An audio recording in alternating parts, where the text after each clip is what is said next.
Hi everyone, welcome back to my channel. My name is Aaron with Aaron Fixes Stuff. Today's video is going to show how to replace a GFCI. For some reason they decided to paint it. I'm not sure why, but the new owners want it replaced, so we're just going to get rid of this one and install a new one.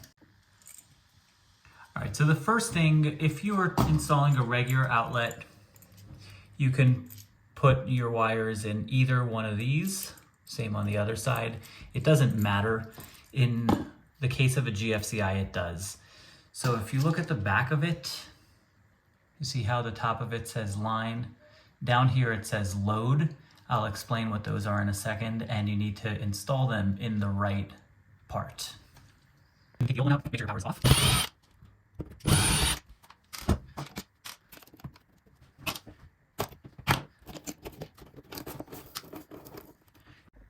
Okay, so with the power off, I'll explain what the line and what the load is. The line is the power coming into this box. The load is the power going from this box continuing to whatever is next in the sequence of outlets. The GFCI protects at the GFCI and then anything continuing from it. So first we need to identify what the line is in order to connect it to the proper spot on the GFCI. So we're gonna pretend like there's nothing here. Remember, our power's off. We're gonna first take apart all the wires from the back, and then we're going to identify what is what. Notice how I cap off the black wire with a wire nut, and the reason I do that is for an additional layer of security, so just in case someone turns the breaker on, you don't risk getting shocked.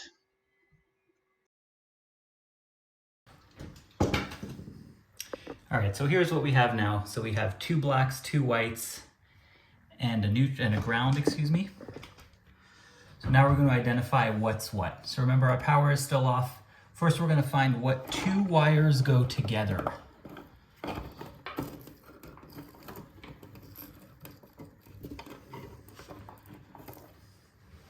So in our case, you can tell back there that these two wires go together. You can see kind of where they connect in the back.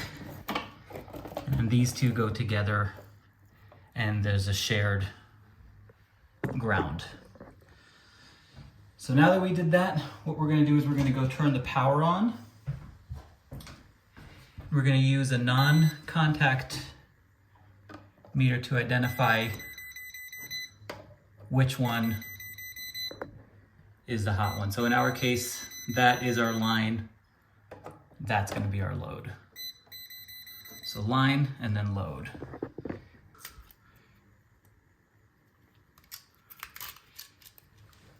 And take the sticker off, and we're going to work in reverse order this time. Meaning the first thing we're going to do is we're going to start with our ground, and then finally the last one we're going to connect is going to be that one, because you want the outlet to be with no power for as long as possible. I would recommend turning off your power at this point now that we have identified the line versus the load. Depending on the type of outlet you have, some you have to loop, some you can just stick the wire in the back straight, just like that. And then tighten it.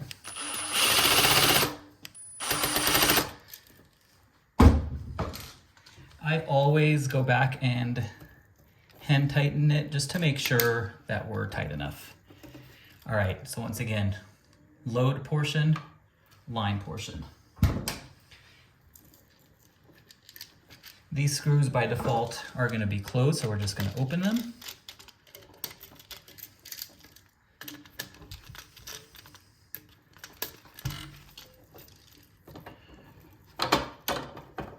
Remember that the neutral wire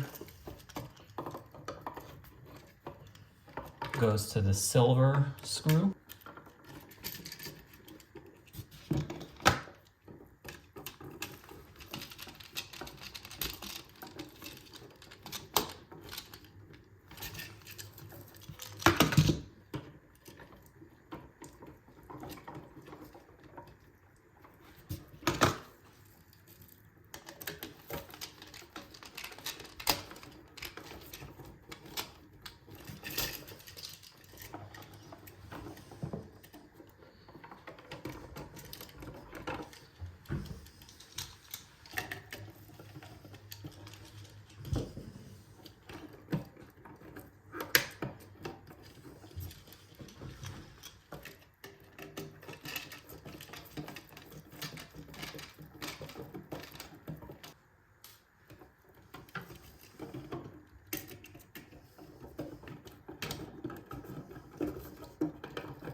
All right, the next thing we're gonna do, we can turn the power back on, and now we're gonna test the outlet. So always, it starts, you have to reset it first. Green light means it's good.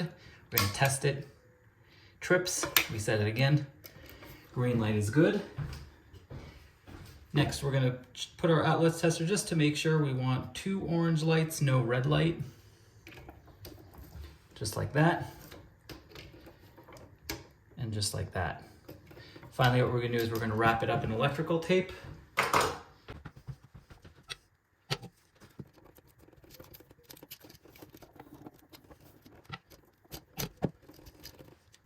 Push all the wires back in, and then we'll be good to go.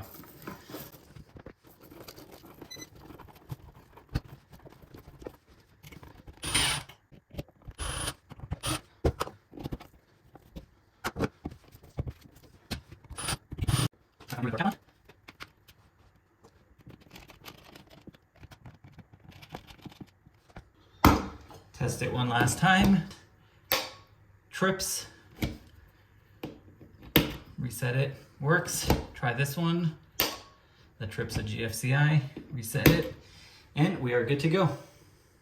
Hope you found this video to be helpful. If you did, consider giving me a thumbs up, subscribing to my channel. As always, I appreciate your time and have a good day.